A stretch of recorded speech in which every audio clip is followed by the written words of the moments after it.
En esta ocasión les hablaremos sobre el medicamento Vemurafenib empleado para pacientes con melanoma. Este trabajo fue realizado por Ivonne González y Paula Díaz. Vemurafenib es un inhibidor selectivo de la quinasa BRAF que se utiliza en la terapia de pacientes con melanoma maligno, metastásico y avanzado. Este medicamento se comercializa principalmente por Silbraf, no es OTC, por lo que requiere de prescripción médica y en el mercado no se encuentra un genérico. Tampoco es una sustancia controlada. Su forma de administración es por vía oral y se dispone en tabletas. Anteriormente, para el melanoma avanzado, el tratamiento se limitaba a quimioterapias no específicas, como la dacarvaxina, el cual es un agente alquilante con actividad antineoplásica, pero asociada a muchas reacciones adversas y que daba lugar a tasas bajas de respuesta e intolerancia debido a la toxicidad. La mutación más asociada al melanoma es el BRAF V600, que se da en al menos el 60% de los melanomas. Esta mutación desregula la transducción de señalización de la proteína quinasa activada por nitógenos, más conocida como MAPK, aguas abajo. Esto determinó que en las últimas décadas el tratamiento para los melanomas metastásicos se dirigiera a la vía MAPK o MAPK y los inhibidores del punto del control inmunitario. Plexxikon fue la farmacéutica que descubrió la molécula en el 2006 utilizando una plataforma química guiada para descubrir el Vemurafenib. Con exactitud el programa que utilizaron se desconoce, pero se sabe que ya poseían la diana molecular, que era la enzima serina treonina quinasa BRAF. Se cree que se utilizó en las últimas fases un programa de docking molecular automatizado. Y en el inicio de la selección se identificaron 238 compuestos. Para reducir este número se realizó un análisis de cristalografía de inhibidores de proteínas para garantizar una unión altamente selectiva. Se encontró que la estructura química óptima con alta unión de afinidad al sitio de quinasa activa de BRAF requería un grupo 7-acindol. Seguimos con el mecanismo de acción. La proteína BRAF es parte de la vía de señalización Ras-MAC. Esta vía regula el crecimiento y la proliferación de las células, el proceso por el cual las células maduran. Por lo tanto, esta vía es esencial para el desarrollo normal antes del nacimiento. El gen BRAF pertenece a una clase de genes conocido como oncogenes. Cuando mutan los oncogenes tienen el potencial de causar que las células normales se vuelvan células cancerosas, por lo que al generar mutaciones en el gen BRAF origina la activación constitutiva de las proteínas BRAF, que puede causar proliferación celular sin provocar factores de crecimiento asociados.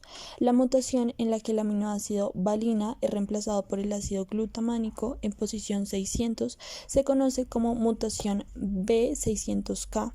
Conduce a la proteína BRAF, una enzima con actividad de serina treonina quinasa. De esta manera, el Vemurafenib inhibe la actividad de esta enzima para evitar la proliferación sin control de la célula. Estudios preclínicos de resistencia. Los pacientes tratados con Vemurafenib a menudo desarrollan una resistencia terapéutica dentro de los 6 y 8 meses posteriores al inicio del tratamiento, generando la progresión de la enfermedad. Algunos mecanismos de resistencia hipotéticos son dependientes o independientes de la activación de la vía MAC. Los estudios preclínicos de resistencia demuestran la estabilización de las mutaciones CRAF y RAS aguas arriba como mecanismos propuestos de resistencia. Para abordar esta vía se estableció la terapia combinada con Vemurafenib con el inhibidor MEK Comimetib.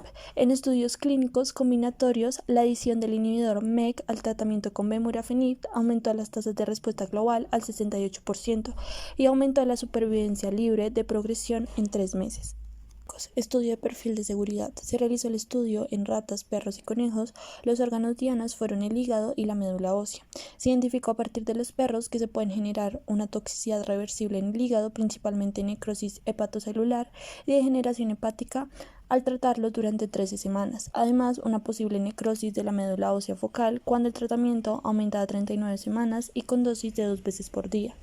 Un estudio de citotoxicidad in vitro en médula ósea se registró una ligera citotoxicidad en algunas de las poblaciones celulares linfohematopoyéticas de ratas, perros y seres humanos, en concentraciones clínicamente relevantes.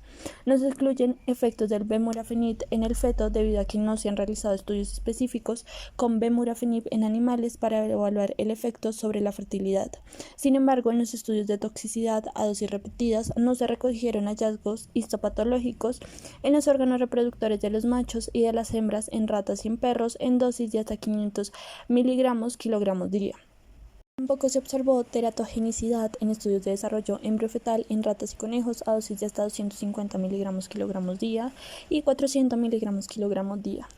Seguimos con los estudios clínicos. Se dispone de un total de 7 estudios clínicos para evaluar la eficacia y seguridad, incluyendo estudios farmacocinéticos de bemurafenib. Sin embargo, aquí se abordarán 2 estudios. El estudio BRM2 fue un ensayo abierto de fase 2 en el que se evaluó la eficacia y seguridad del bemurafenib en pacientes con melanoma metastásico y estado mutacional de BRAF B600C que habían sido tratados previamente y se reclutó un total de 132 pacientes.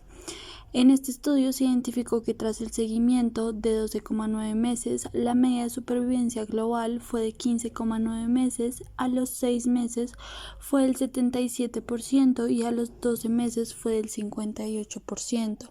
El bemurafenib no está recomendado en pacientes con anomalías electrolíticas incorregibles.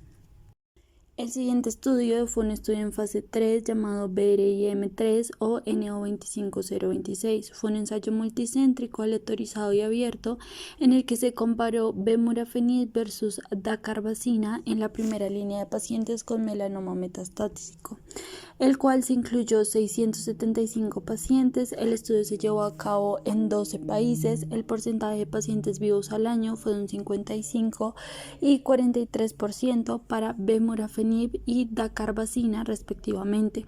Las medidas de supervivencia ofrecen una ganancia estimada del 13,6 y 9,7 meses para bemurafenib y dacarbazina. El FDA aprobó el uso del bemurafenib en el 2011 para tratar a pacientes con melanoma en etapas avanzadas, como en etapa 3 cuando el melanoma no puede expandirse totalmente con cirugía, y en etapa 4 conocido como cáncer metastásico. Vamos con los efectos adversos del bemurafenib. Los efectos adversos más comunes son manifestaciones cutáneas que incluyen erupciones inespecíficas, hiperkeratosis y fotos. El efecto más significativo en estas manifestaciones son cánceres de piel, incluido el carcinoma de células escamosas y la queratocanotenia, que ocurre aproximadamente hasta el 30% de los casos, el cual se desarrolla en pocas semanas de comenzar el tratamiento, pero se maneja con la reserción quirúrgica sin interrupción de los inhibidores de BRAF. La nomenclatura. En la siguiente imagen podemos ver el medicamento y podemos identificar la DCI, que sería el nombre de la denominación común internacional, bemurafenib, el nombre comercial, que es Selboraf, la forma farmacéutica y la unidad de empaque en tabletas, el laboratorio farmacéutico, que en este caso es la Roche, y como se observa en la parte derecha son las nomenclaturas como la ATC, UPAC, código INVIMA, código SMILE, INCHI, INCHI-K y código del fabricante. Seguimos con las rutas de biotransformación. En el ensayo BRIM2 se estableció que la dosis efectiva y no tóxica de bemurafenib es de 960 miligramos 2 veces al día. La vida media oscila entre 57 horas y la eliminación predomina por vía hepática. Bemurafenib parece ser un sustrato e inductor del citocromo P450 3A4, un inhibidor moderado del citocromo 1A2 y un sustrato e inhibidor de los transportadores del flujo del fármaco P-glicoproteína y proteína de resistencia al cáncer de mama. Un fármaco que tiene acción como inhibidor en el mecanismo del citocromo implica la formación de metabolitos reactivos, la unión al citocromo 3A4 y la inactivación irreversible de la enzima. La identificación de la mejor vía para metabolizar el medicamento se realizó con perfiles de radio HPLC y observando la mayor reactividad en la vía asociada al compuesto original. A través de un estudio abierto no aleatorizado de un solo centro de fase 1 con 7 pacientes con melanoma metastásico se caracterizó el metabolismo, las tasas, las rutas de eliminación y la disposición de bemurafenib al marcarlo con un isótopo. En ellos se identificó que habían 3 metabolitos principalmente, el M6, el M3 y el M8. La especie monohidroxilada M3 fue el único metabolito detectado en el plasma porque fue el que también aumentó con el tiempo en el grupo de las 48 horas en todas las muestras, las cuales eran plasma, heces y orina. Seguido de este metabolito también se encontraba el M6. Los cambios que sufría cada metabolito tras el metabolismo era diferente. En el caso del M3 era a través de una monohidroxilación. el M6 era por una glucosilación y el M8 por un glucurónido. Por otra parte, no se encuentra un estudio que refleje o aclare la toxicidad de alguno de estos metabolitos. Finalmente, analizaremos la elucidación estructural del medicamento Vemurafenib. En primer lugar, observamos el espectro UV visible.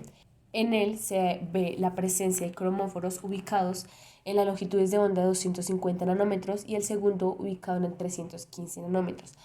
E igualmente en esos mismos puntos se identifican las longitudes máximas de la absorción del medicamento. El siguiente espectro es el infrarrojo. En la parte inferior se identifica cuáles son los grupos funcionales que se lograron identificar.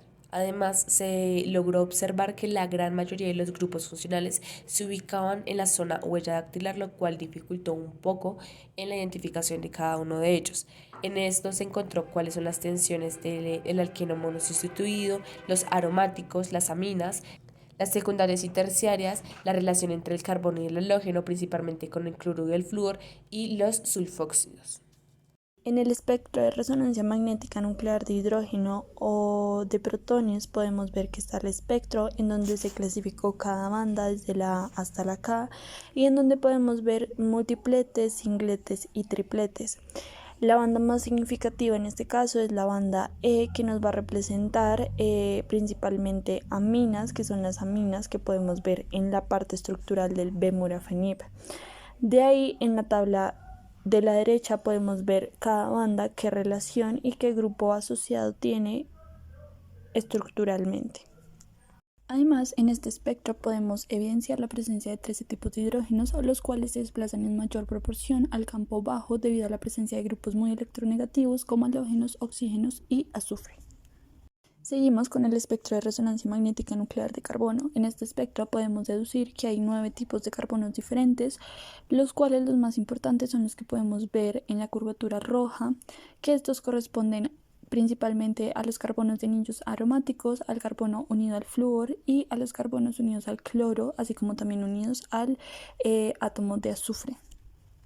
Como podemos ver, el anillo rojo corresponde a una presencia de cetona, los anillos naranjas y verdes se componen de éteros aromáticos y aromáticos, los anillos azules es la presencia con halógenos como lo es el cloro y el flúor, el anillo morado sería la presencia de azufre y hay diferentes carbonos tanto secundarios como cuaternarios. Por último, evidenciamos el espectro de masas. En este espectro se logra identificar el ion molecular que corresponde como tal al peso de la molécula Vemurafenib, que es de 490 gramos. Adicionalmente vemos el pico base corresponde a 255 gramos. Este se genera la ruptura en el enlace del carbono que tiene la acetona, haciendo que salga el anillo aromático con los flúors, la parte de nitrógenos y el azufre y el resto de la molécula. Y la siguiente señal que tiene como más intensidad es en la del peso molecular de 383. Esta corresponde a la ruptura del nitrógeno, haciendo que salga el grupo del azufre. Y con esto finalizamos todos los aspectos que se pueden evidenciar en la molécula de Vemurafenib.